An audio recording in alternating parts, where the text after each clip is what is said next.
Bonjour à tous, bienvenue à vous dans une nouvelle vidéo pour laquelle je vous retrouve en compagnie d'une nouvelle invitée. Elle s'appelle Sophie-Lise Fargue.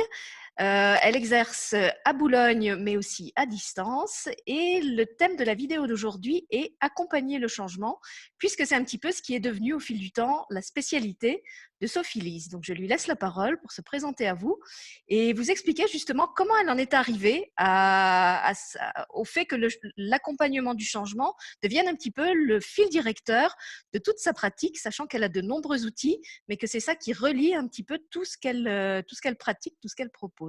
Alors, bienvenue Sophie-Lise, je te laisse la parole. Bonjour Sylvie, bonjour à tous. Merci énormément de me recevoir aujourd'hui. C'est un grand plaisir d'être avec vous tous et effectivement de pouvoir vous parler un petit peu de mon parcours et de cet accompagnement au changement. Alors en fait, je dirais que le changement, c'est vrai que c'est quelque chose de très très important dans ma vie. Je ne l'aurais pas forcément identifié comme ça il y a encore peu de temps, mais avec le recul, je me rends compte que rien que le fait d'avoir accepté de vivre mes dons, de les offrir à travers la relation d'aide, c'était déjà un énorme changement. C'était quelque chose qui n'était pas vécu dans mon milieu, ni d'origine, ni maritale, et que j'ai dû accepter de développer, accepter d'assumer. Et donc déjà, en acceptant mon propre changement intérieur, je crois que j'ai positionné quelque chose qui a fait que j'ai attiré des gens très souvent en phase de changement. Et au final, je dirais que c'est quelque chose de très, très enthousiasmant parce qu'on a le plaisir de voir une personne passer d'un état A à un état B à travers soit un soin énergétique, soit les neurosciences, soit du coaching. Et quoi qu'il en soit, de la voir s'épanouir. Moi, c'est toujours mon but, c'est de voir vraiment la personne développer ses potentiels, toucher à des choses un petit peu nouvelles en elle, qui finalement étaient déjà là, mais elle n'osait pas les faire éclore. Et j'ai beaucoup ces images, effectivement, d'épanouissement, d'éclosion, et cette joie d'assister à ça régulièrement avec les gens que j'accompagne. Merci. Alors, quand tu parles de changement, est-ce qu'il s'agit seulement de changements professionnels ou est-ce que ça peut être des changements d'un autre ordre, des changements, je ne sais pas, un divorce, un changement d'état de vie, quelqu'un qui s'est consacré à ses enfants et dont les enfants sont grands et partent du foyer, par exemple? Est-ce que c'est tout type de changement ou seulement les changements d'ordre professionnel? Ah non, c'est vraiment tout type de changement. En fait, je dirais même que les changements d'ordre professionnel, il y en a, mais c'est pas la majorité. Les gens viennent régulièrement quand ils sentent en fait, au tout début, ils sont même rarement capables d'identifier complètement ce qu'ils veulent changer. Ils vont juste dire: «Je me sens pas bien, je me sens angoissée, j'ai peut-être du mal avec, je sais pas trop ce qui m'arrive». En fait, souvent c'est ça. Le début, c'est: «Je sais pas trop ce qui m'arrive, je sais qu'on m'a parlé de vous, on m'a dit que vous pourriez me faire du bien, donc je suis là». Ça peut être effectivement des moments difficiles de transition dans un couple qui va mener à un divorce ou à une renaissance. Ça peut être des deuils aussi. Il y a souvent des gens qui viennent me voir alors qu'ils viennent de vivre des gros deuils. Et là, c'est vrai qu'on n'y pense pas forcément, mais bien souvent, c'est extrêmement bénéfique d'être accompagné. On est dans une société qui est dans une grande négation du deuil et de la séparation en tant que trauma. Et ça, moi, c'est un petit peu mon cheval de bataille. Je trouve que tous ces moments de transition, c'est des moments clés et si on peut les accompagner, heu, c'est essentiel parce que, la personne va prendre confiance en elle et dans sa capacité à changer et à se renouveler dans une meilleure version d'elle-même. Donc j'aime beaucoup être là ou que d'autres thérapeutes soient là, mais je trouve que c'est intéressant, voilà, qu'il y ait quelqu'un qui soit là. Il faut pas avoir honte parce qu'on traverse un pont de singe, en fait, hein, dans ces cas-là. C'est pas un joli pont de pierre, on est tranquille. C'est vraiment un pont où ça bouge, on a envie de repartir en arrière parce qu'au moins on va vers du connu. En même temps, on sent bien qu'on peut plus être en arrière, c'est très inconfortable. Et d'avoir quelqu'un qui vous tient un peu la main, qui vous donne des conseils, qui entend, qui a de l'indulgence, mais aussi le petit moment où on pousse un petit peu, ben voilà, faut savoir doser tout ça et ça peut être vraiment, vraiment fructueux pour la suite. Alors moi, je te remercie de parler de ça, de ces symptômes, parce qu'effectivement, c'est quelque chose qu'on n'identifie pas forcément quand on arrive dans ce grand virage. On ne comprend pas tout de suite, en tout cas dans mon cas, ça n'a pas toujours été évident, que ce qui est en train de travailler, c'est un désir de changement. Comme tu dis, on identifie qu'on a des symptômes inhabituels, on a une sensation de lourdeur, une sensation de mal-être. Je sais que chez moi, par exemple, ça se traduit par la sensation que je commence à m'ennuyer, que j'ai du mal à me motiver à faire les choses, que j'entre dans une espèce de lassitude. Donc ça peut être un marqueur de reconnaissance, mais j'imagine qu'il y en a d'autres. Et c'est vrai qu'on ne comprend pas tout le temps. On pense qu'on traverse une phase de fatigue ou que c'est un moment un peu plus difficile ou que peut-être qu'il y a des circonstances extérieures. Et comme tu dis, ça prend du temps avant d'accepter qu'en fait, non, on est vraiment dans un changement beaucoup plus profond où il ne va pas s'agir simplement de refaire les tapisseries, mais de déménager, de changer vraiment complètement de maison d'une C'est certaine ça. façon. Et parfois, voilà, ça vient jusqu'à toucher aux fondations, en fin de compte. Donc, c'est vraiment lourd. Et moi, je suis tout à fait d'accord avec toi. Il y a vraiment cet aspect, euh, comment dire, lassitude, souvent. Et ce qui est dommage, c'est que la personne va se juger. On est dans une société qui met encore en avant la valeur compétitivité, la valeur performance, la valeur résultat. Et du coup, c'est compliqué pour la personne qui, tout d'un coup, se sent moins performante, n'a plus la pêche pour aller au boulot, n'a plus tellement envie de son conjoint, et elle se juge. Et ça, c'est très triste, parce qu'en fait, c'est le premier pas pour se fermer au changement, le jugement. Alors qu'au contraire, je pense que quand quelqu'un peut être là et dire, juste poser des mots différents, poser un regard différent, on peut réouvrir et se dire, ah ben en fait, ok, voilà, c'est ça qui se passe. Et là, je vais avoir les clés pour agir différemment, me comprendre, me laisser l'occasion de me transformer et de transformer forcément ma vie. Oui, c'est ça. Et j'ai envie d'ajouter que quelquefois, comme la vie est bien faite, on n'est même pas conscient soi-même qu'on est déjà sur le point de changer. Et c'est la vie qui, comme un miroir extrêmement fidèle et précis, nous le renvoie. Je me souviens d'un moment où j'arrivais à la fin de ma carrière d'enseignante. Je ne le savais pas. Et c'est mon directeur, en fait, qui m'a convoquée. Je me demandais bien pourquoi et qui m'a posé la question, alors maintenant, quel est votre plan de carrière? Qu'est-ce que vous pensez faire? Ça fait 10 ans que vous êtes ici dans cette école. Vous n'avez pas envie de demander une mutation? Et je me rappelle que très sincèrement, je lui ai dit non, moi je suis très bien dans cette école, j'ai pas envie de partir d'ici. Et puis il m'a dit oui, mais vous savez, quand on reste trop longtemps à un même endroit, au bout d'un moment, on s'encroute, on fait un peu toujours la même chose. Et vraiment, je voyais pas du tout pourquoi il me convoquait avec cette intention-là. Et c'est quelques mois après qu'effectivement, j'ai commencé à repérer chez moi ce que j'appelle le syndrome du mauvais fonctionnaire, celui qui regarde sa montre, qui essaye de gratter des minutes à la pause, qui chaque dimanche soir se dit ah demain il faut y retourner. Et je me suis dit mais en fait, il avait vraiment été visionnaire cet homme. Il avait senti avant moi qu'il était temps que je bouge, qu'il était temps que je change, alors que moi-même, je ne l'avais pas identifié. Donc, je ne sais pas si toi, dans les gens que tu accompagnes, tu as aussi des gens qui ont pris conscience de leur besoin de changement à travers quelqu'un d'autre. Est-ce que ça arrive aussi? Ça peut arriver. Ça peut arriver, ou alors souvent au niveau du travail, hem, ils vont trop loin. C'est-à-dire ils vont jusqu'au moment où vraiment ils en peuvent plus, ils sont en burn-out, Mm. alors que bon, là voilà, c'est dommage. Pareil dans le couple, ils vont jusqu'au moment où en fait il se passe des choses presque inacceptables. C'est vrai qu'on a tellement été élevés. Pour moi, il y a 2 notions, qui sont pas très bonnes encore aujourd'hui dans l'éducation. C'est cette notion toujours de persévérance et d'endurance. Mm. C'est des belles valeurs à certains niveaux, bien sûr, mais je trouve qu'elles sont trop mises en avant. Il y a encore trop de gens qui disent il faut se forcer. Ben Mm. non. Alors ça, moi je fais une grosse distinction entre l'effort consenti, l'effort bien sûr que parfois on a à faire parce qu'on aurait une petite paresse, une petite envie de se couler dans quelque chose, voilà, de plus confortable. Et là, voilà, faire un effort, c'est intéressant. Et puis le fait de forcer, qui là n'est pas bon. Et bien souvent, on enseigne aux enfants.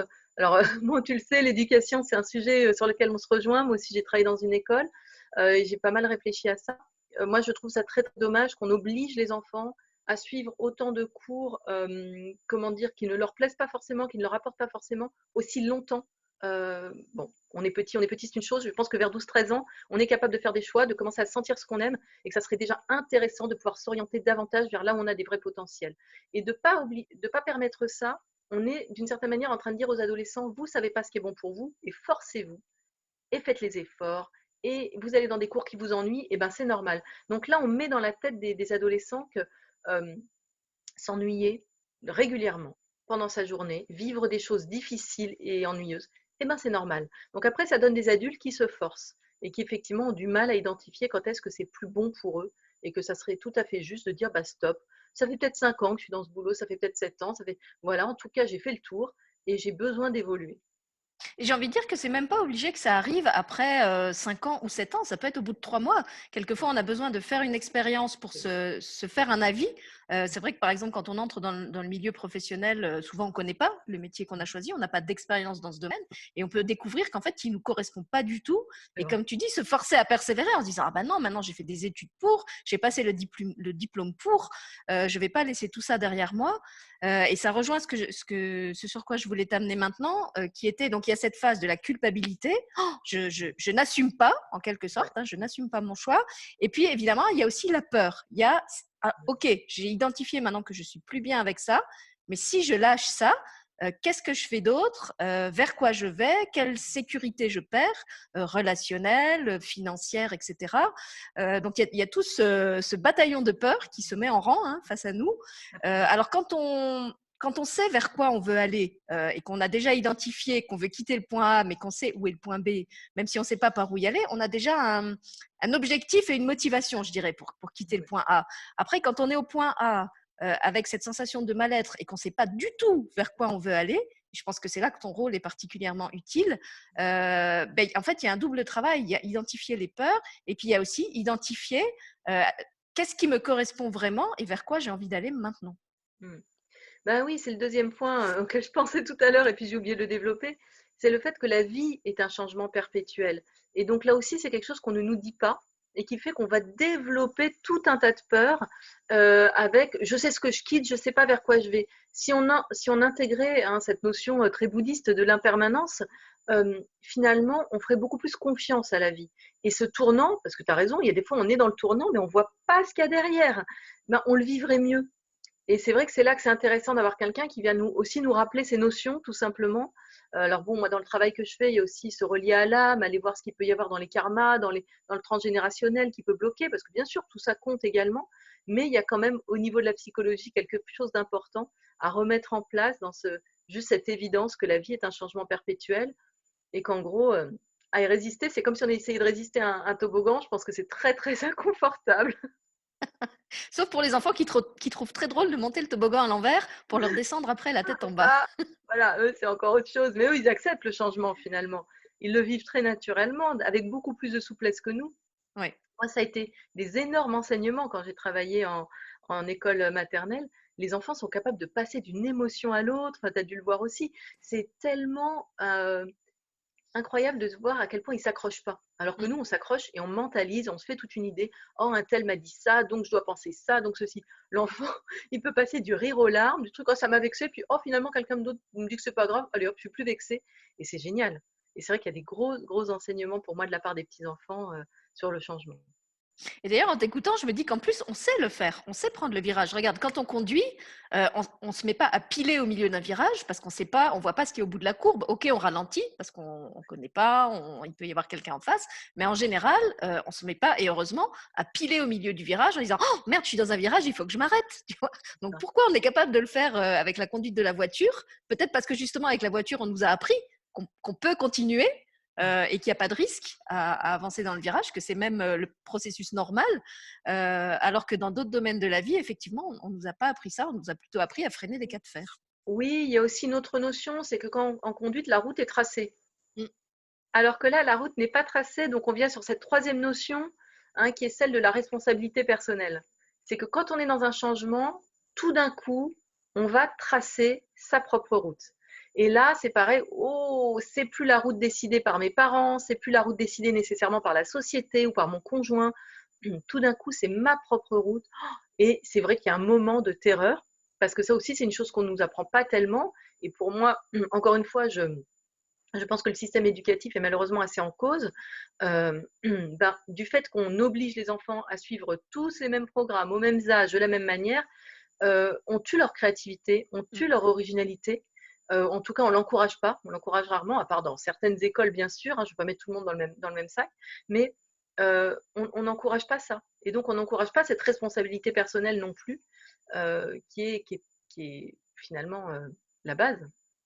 À partir du moment où je prends la responsabilité de ma vie, je peux créer ce que je veux. Oui, et puis il y a cette peur de l'inconnu, hein. Quelquefois, on va être amené à aller explorer un domaine qu'on ne connaît pas du tout. Il y a le fait qu'on peut ne pas être formé, ne pas être diplômé. Donc, comme tu dis, à ce moment-là, on ne peut vraiment s'en remettre qu'à soi, et à sa foi personnelle. Et je voudrais revenir à quelque chose que tu as dit au début et que je trouve effectivement très important, c'est que le changement ne peut pas avoir lieu tant qu'on n'assume pas qui on est ou qui on veut devenir. Parce que justement, on a beaucoup de gens en émission qui posent des questions en disant je comprends pas, j'ai mis plein de choses en place, j'ai fait ci, j'ai fait ça, je me suis formée. Donc on voit qu'ils ont déjà posé des actes et en fait derrière ça suit pas, la clientèle n'arrive pas, ou ils ont ouvert un restaurant et le restaurant ne marche pas. Et il y a vraiment un côté je dois accepter d'incarner, je dois accepter d'assumer ce que j'ai décidé d'être. Et c'est vrai que tant que je continue à le faire un petit peu comme ça en catimini, en me disant ouais, mais est-ce que je suis digne, est-ce que je sais vraiment le faire, en fait, ça va être difficile d'attirer à soi les circonstances qui permettent que ça fonctionne vraiment. Ah, c'est certain, c'est certain. Pour moi, je pense que ça, c'est un élément totalement essentiel. Et moi-même, je vois dans mon entourage parfois des gens bardés de diplômes qui jamais ne vont franchir le pas, alors qu'ils ont tout pour. Mais c'est vrai que moi, mon histoire personnelle est un petit peu rigolote là-dessus parce que je me suis formée à différents outils, numérologie, tarologie, référentiel de naissance. Donc, je voulais absolument devenir tarot-thérapeute et je l'ai fait pendant un an et demi. Et puis, j'ai senti vraiment que je commençais à m'ennuyer, comme tu disais, c'était pas complet pour moi. J'avais envie d'offrir quelque chose d'assez complet qui s'adresse vraiment au cas de conscience. Et donc, avec la tarothérapie, j'étais beaucoup plus dans la parole. Alors, bien sûr, le tarot, c'est un outil quand même assez énergétique, mais malgré tout, il me manquait des choses. Je trouvais que je m'adressais pas vraiment au corps, que les émotions, on en parlait, mais bon, il y avait, pour moi, voilà, c'était pas complet, j'étais frustrée. Et puis, à ce moment-là, j'ai été voir une énergéticienne et cette dame me disait, mais on a un chemin assez parallèle, vous et moi. Bon, je me dis, ah bon, ah bon. Et là, j'ai compris Qu'est-ce qu'elle dit? qu'effectivement, j'étais appelée aussi à faire des soins énergétiques. Et pendant un an, j'ai résisté. J'ai vraiment eu du mal parce que je me disais, mais je ne suis pas légitime. Et en même temps que je sentais dans ma guidance, mon intuition, que non, non, on me disait surtout ne va pas suivre de cours, ne va pas ouvrir de livres. J'essayais d'ouvrir des livres, ils me tombaient des mains. Enfin, c'était vraiment un peu magique et extraordinaire, mais c'était comme ça. Et un jour, j'ai dit, OK, j'accepte. Je prends la décision. Donc, j'ai changé un peu la configuration de l'appartement parce qu'en plus, il s'agissait de travailler de chez moi. Et comme par hasard, là, quelqu'un m'a appelé et après, ça n'a plus arrêté. Et donc oui, c'était le moment où j'ai accepté et j'ai accepté que ce soit dans le lâcher prise, qu'en fait, on allait m'envoyer les instructions au fur et à mesure, que j'allais pas forcément tout comprendre à ce que je faisais, mais que ça allait être juste. Et effectivement, ça l'a été et les gens sont venus énormément avec le bouche à oreille. Donc ça, je dirais, c'est la plus belle des reconnaissances, hein, c'est que la personne est heureuse, contente de ce qu'elle a vécu, satisfaite et donc elle en parle. Tout à fait. Alors justement, c'est bien fait parce que comme d'habitude, moi j'avais envie que tu nous parles un peu de tes outils. Ce que je trouve intéressant dans ta palette, c'est qu'il y a des outils très, j'ai envie de dire presque cartésiens, hein, des outils qui s'adressent vraiment à des gens pas forcément ouverts à des choses très perchées. Et puis il y a des outils, comme tu disais, où tu vas travailler avec l'âme. Voilà, j'aurai l'occasion de vous en parler puisque comme d'habitude, vous me connaissez, j'ai testé une partie des outils de Sophie, pas tous parce qu'elle en a trop. Mais justement, j'aimerais bien que tu donnes aux gens qui ne te connaissent pas un petit peu une idée de ta palette. Qu'est-ce qu'on trouve dans ta boîte à outils magique? Alors, c'est vrai que c'est intéressant, moi j'ai voulu m'adresser à tout le monde. Il y a une dame un jour qui m'a dit quand elle a su ce que je faisais: «Ah mais toi certainement que tu attires plein de thérapeutes, de gens très éveillés».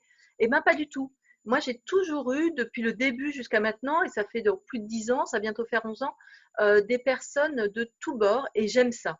Et j'aime vraiment ça. J'ai envie d'être accessible à tout un chacun et voilà, j'adapte aussi un peu mon discours, je suis pas là pour convaincre.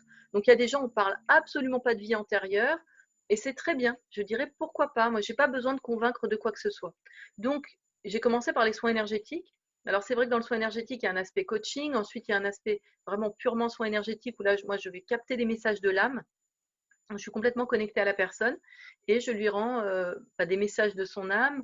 Je vais aller voir ce qu'il y a dans ses lignées. Je vais aller harmoniser son énergie en même temps. Donc, je dirais c'est un peu là un double soin parce que dans le coaching, on est vraiment dans la parole et dans quelque chose bah, voilà, qui va toucher plus au mental et à l'intuition. Et puis ensuite, dans le soin, on est dans quelque chose où on va aller dans la cellule, mais d'une manière, oui, très, très subtile.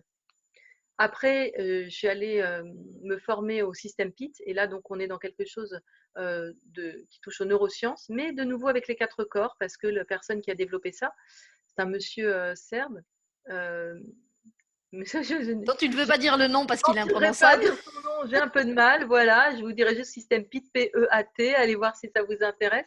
En tout cas, ce monsieur, il a développé, sa technique par rapport à plein, plein de choses qu'il avait étudiées. Donc on a des éléments de l'EFT, de la transe, de la méditation, de la kinésiologie, de l'hypnose, et cetera. Et donc ça, j'ai beaucoup aimé parce que de nouveau, on s'adresse aux 4 corps.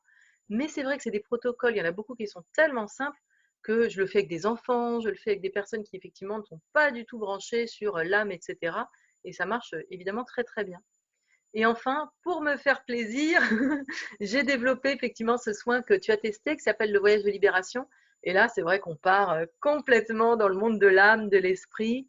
Euh, mais ce qui est chouette, comme à chaque fois, c'est qu'il y a des belles répercussions dans la vie concrète des personnes ensuite. Alors, on Donc, fera une vidéo spéciale sur le voyage de libération parce que ça mérite j'ai envie de dire, un focus à part entière. Moi, je voudrais quand même revenir sur ce que tu disais sur le fait que au début, tu ne te sentais pas légitime pour faire des soins énergétiques. Alors, je vous confirme que Sophie est tout à fait légitime puisque j'ai testé ça aussi et qu'effectivement, c'est bluffant. Parce que, comme elle l'a décrit, il y a à la fois un travail au niveau énergétique, mais il y a aussi vraiment une connexion à l'âme. Et je peux vous dire que pour quelqu'un qui, 48 heures avant, ne me connaissait absolument pas, puisqu'en fait, la rencontre s'est faite de manière très, très spontanée et très rapide, elle m'a dressé un portrait de moi qui était juste criant de vérité. Ça aurait pu être quelqu'un qui me connaissait depuis 20 ans. Elle avait identifié l'appel de mon âme, elle avait identifié mes traits de caractère, elle avait canalisé ce que j'étais venue travailler avec mes lignées transgénérationnelles. Et ce que pour ma part, j'ai vraiment apprécié, c'est que d'abord, j'ai senti que ce soin était conduit dans un grand respect de la personne, c'est-à-dire qu'elle n'interfère jamais, elle amène les infos vraiment où elle sent que la personne est prête. Et la deuxième chose que j'ai appréciée, c'est qu'en fait, quand elle vous fait un petit peu le récapitulatif de toutes les infos qu'elle a reçues, enfin quand elle m'a fait, je vais parler en mon nom, et bien en fait tout ce qui pouvait m'apparaître comme des choses difficiles dans mon incarnation devenait en fait des leviers, devenait des forces. Donc en fait il n'y avait plus rien de négatif, il y avait les forces que j'avais déjà identifiées et que je savais déjà maîtriser, et puis il y avait les choses où j'achoppais encore, qui du coup n'étaient plus des problèmes ou des obstacles, mais où elle me montrait vraiment en quoi ça correspondait vraiment au choix de mon âme, à ce que j'étais venue travailler et comment je pouvais retourner ça pour l'utiliser de façon positive. Ce qui fait qu'en sortant de là, j'ai eu l'impression que j'étais la femme la plus riche du monde parce que je n'avais que des qualités. Donc déjà, ça fait un bien fou à l'estime de soi et je tenais à le dire aux personnes qui vont faire des soins énergétiques avec toi.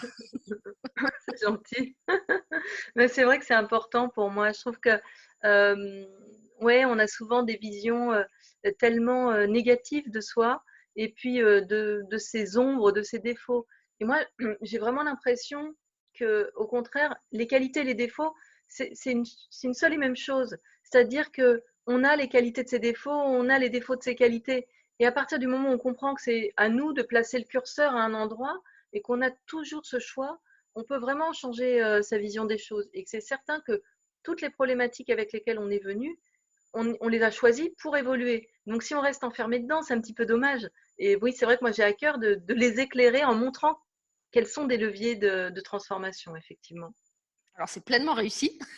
Tant mieux, tant mieux. Et puis j'avais envie de te demander, alors quand les gens te contactent pour un rendez-vous, comment ça se passe? Est-ce qu'ils ont déjà identifié avec quel outil ils veulent, par exemple, moi, après avoir fait le soin, je t'ai dit, maintenant j'aimerais bien tester le voyage de libération, ou est-ce qu'il y en a qui arrivent en fait complètement perdus, comme tu le disais, en racontant qu'on leur a parlé de toi, et c'est toi en fait qui va cibler en fonction de la personne et de ce que tu ressens chez elle, quel outil serait le plus adapté pour commencer, en fonction de la carte du monde qu'elle a au point A, quitte à lui en proposer d'autres après. Comment se fait le suivi, en fait? Est-ce que les gens arrivent avec une demande ou est-ce que c'est toi qui leur proposes de tester tel ou tel outil? Alors dans ces cas-là, quand ils savent, soit ils savent, il y a des gens qui appellent en disant je veux un soin, voilà, bon, ok. Et ceux qui ne savent pas, souvent on essaye d'en parler avant au téléphone pour que j'arrive à déterminer ce qui leur serait le plus utile dans le moment, le plus propice. C'est vrai que souvent, on va commencer par le soin énergétique parce que ça permet de nettoyer, de faire un état des lieux également. Je me suis rendu compte que quand je commence par d'autres choses, comme les protocoles de neurosciences, il y a des fois, on avance, mais on n'avance pas si bien. Et au bout de quelques semaines, je me suis rendu compte que ça bloquait parce qu'il y avait un truc énergétique qui bloquait. Donc, plutôt que de faire perdre du temps à la personne, à présent, je préfère commencer par l'énergétique et on nettoie et on se met au clair et elle comprend mieux ce qu'elle est venue faire, comme tu disais, ce qu'elle a comme ressources, et ça clarifie déjà pas mal de choses. Après, il n'y a pas d'obligation, hein. Moi, une personne qui veut vraiment faire de la neuroscience tout de suite, pourquoi pas? Enfin, je veux dire, voilà, quand les gens sont très déterminés, peut-être aussi qu'ils travaillent sur eux déjà par ailleurs. Enfin bon, chaque cas est très particulier en fait. Et j'ai toujours à cœur aussi que ce soit extrêmement personnalisé. Ça, c'est vraiment quelque chose d'important pour moi. Et voilà, on en reparlera quand on parlera du soin du voyage de libération, mais ils sont tous très, très différents. Donc ça, c'est chouette. Ouais. Ça m'étonne pas parce que je suis sûre que comme moi, tu dois être quelqu'un qui déteste s'ennuyer et quand on travaille tout le temps de la même façon, de manière répétitive, on s'ennuie. C'est ça, c'est ça. Ouais, ouais. Et puis alors, puisqu'on parlait du changement et d'accompagner le changement, tu as une nouvelle aventure qui commence là maintenant dans ta vie C'est vrai. professionnelle et qui est en lien avec le changement. Alors, je te laisse en parler, puisqu'en plus, c'est grâce à cette aventure que je t'ai découverte. Et je remercie au Mhm. passage Valérie qui m'a Ouais. envoyé le lien de la chaîne YouTube dont tu vas parler maintenant, parce que c'est là que j'ai découvert Sophie Lise la pépite. Merci. Alors, oui, j'ai la chance d'avoir été consultée il y a des années par un jeune homme qui s'appelle Anthony Humeau. Et au fur et à mesure de mon accompagnement avec lui, régulièrement, il me disait, mais moi, j'ai envie de mettre des gens en valeur, j'ai envie de parler de certaines choses, etc. Et puis, voilà, ça voyageait en lui, ça avançait. Et puis récemment, il a été au bon moment, il a senti que c'était le moment. Et moi, j'ai dit, ben, moi, j'aimerais vraiment aussi être dans cette aventure avec toi. Et donc, on a commencé à mettre en place à réfléchir à tout ça très peu de temps avant le confinement. Et on a créé une plateforme qui s'appelle The Good Change. Alors, c'est sa plateforme. Moi, je suis une intervenante, mais c'est vrai que ça, voilà, beaucoup commencé comme ça entre nous deux. Et on a un rapport assez complémentaire, assez sympa. Et on a à cœur, en fait, d'accompagner les gens dans le changement de plein de manières. Donc, moi, ma partie, c'est vraiment le côté développement personnel, spiritualité. Et donc, ça va être à travers des webinaires. Et il va y avoir des personnes qui vont également parler du zéro déchet, des maisons vraiment faites avec des matériaux naturels qui s'inscrivent dans une vie peut-être plus respectueuse des rythmes de la nature, des rythmes du corps. Il va y avoir des gens qui vont parler de yoga, il va y avoir des gens qui vont parler d'aventure, de voyages peut-être plus initiatiques, etc. Donc c'est toujours une idée quand même de retour à soi, à sa nature profonde et comment on peut accompagner à ce retour. Et donc, ouais, c'est vraiment quelque chose qui nous enthousiasme énormément. On vient de lancer un challenge sur Instagram, justement pour faire découvrir tout ça. Et ouais, je suis en train de créer des choses pour cette chaîne et je suis très, très contente. Donc, c'est-à-dire, quand tu dis je suis en train de créer des choses, il va y avoir des ateliers, parce que là, moi, pour l'instant, ce que j'ai vu, c'est Ouais, effectivement des vidéos qui ont été tournées par Anthony et qui sont en ligne, et où je t'ai découverte puisque vous présentiez la chaîne The Good Change ensemble. Donc, il y a cette chaîne YouTube, il y a donc quelque chose sur Instagram en parallèle. ouais, Ok. oui. Et alors, Et il va y avoir, voilà. si les gens veulent s'inscrire et savoir justement ce qui est proposé, où est-ce qu'ils peuvent trouver des infos? Alors, ils vont les trouver principalement pour le moment sur le site thegoodchange.fr, .com, pardon, thegoodchange.com. Et alors, il faudrait que je revérifie parce que là, j'ai un doute si c'est .fr ou .com, excusez-moi. Et ils peuvent le trouver également sur l'Instagram The Good Change officiel. Ça, voilà, ça, je suis sûre du nom. Et oui, dès la fin du challenge qui va se terminer donc dans 2 semaines, on va lancer une première formation qui va s'appeler The Good Transition, justement qui rejoint complètement ce qu'on se disait pour accompagner les gens dans leur transition. Donc, D'accord. je viens de finir de l'écrire hier et je vais commencer à la tourner cette semaine. Et On donc, a le ouais, je suis… scoop. Oui, c'est le scoop. Et pourquoi avoir fait le choix d'intituler anglophone? Est-ce que c'est parce qu'à long terme, vous envisagez de toucher aussi des publics à l'international? Eh ben, pas forcément, mais ça nous est venu comme ça. On a beaucoup brainstormé sur le nom. Et alors là aussi, petit scoop, on discutait, et tout d'un coup, je lui parle d'une série que je regardais sur Netflix qui s'appelle The Good Place. Et tout d'un coup, ça a fait tilt. Il m'a dit, oh, bah, The Good Change. Et c'est comme ça que c'est arrivé. C'est Donc génial. voilà, ça nous a plu à tous les deux. On avait du mal à trouver une phrase qui soit chouette en français, qui soit aussi percutante. Et bon, C'est vrai que le grand changement, c'est voilà. déjà un peu connoté. Donc, vous C'est ne ça, pouviez pas reprendre exactement. ça. Non, mais voilà, il y avait des choses qui étaient déjà prises, effectivement.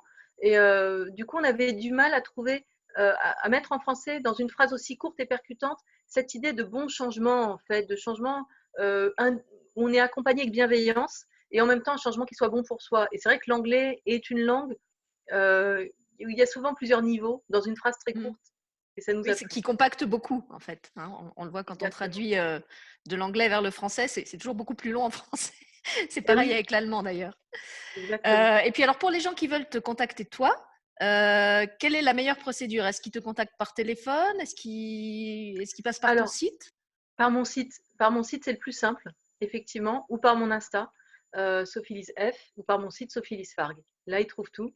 Et en plus, ils ont les renseignements, vraiment, je décris mes services, donc ça leur permet de voir si ça leur parle, s'ils se sentent en résonance avec mon univers, avec ce que je propose. Moi, je dis toujours, hein, c'est vraiment une rencontre quand on va consulter quelqu'un. Il faut qu'on se sente appelé, il faut qu'on se sente à l'aise. Un thérapeute ne correspond pas à tout le monde, mais voilà, je trouve qu'il faut vraiment se sentir en connexion avec la personne. Mm. Voilà, bah, c'est ce qui s'est passé pour moi avec toi et ça s'est confirmé quand on a ensuite travaillé ensemble. Donc, si vous avez vous aussi l'envie de contacter Sophie Lise, je vous mets comme d'habitude tous les liens pour la contacter sous la vidéo.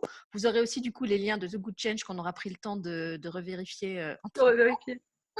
Et puis, on vous fera une autre vidéo plus courte pour vous parler spécifiquement du voyage de libération, qui est un des outils Ouais. qu'elle propose et dont elle a parlé brièvement dans cette vidéo-là, qui était plus panoramique, on va dire, dont l'intention, c'était plus de présenter de façon large tout ce qu'elle propose et qui va sûrement encore évoluer, puisque vous l'avez compris, elle est elle-même en pleine métamorphose. Donc, merci Sophie Lise d'être venue nous parler, nous présenter ce que tu fais. Je suis ravie de te présenter à mes abonnés et de savoir qu'ils vont bénéficier de tes accompagnements fantastiques. Et au plaisir de te retrouver déjà pour la prochaine vidéo sur le voyage de libération et puis peut-être encore pour d'autres, seuls ou peut-être avec d'autres invités à voir. Oui, volontiers. Merci beaucoup, Sylvie. C'était un très, très joli moment et ça m'a fait extrêmement plaisir de partager tout ça avec vous tous et avec toi. Merci.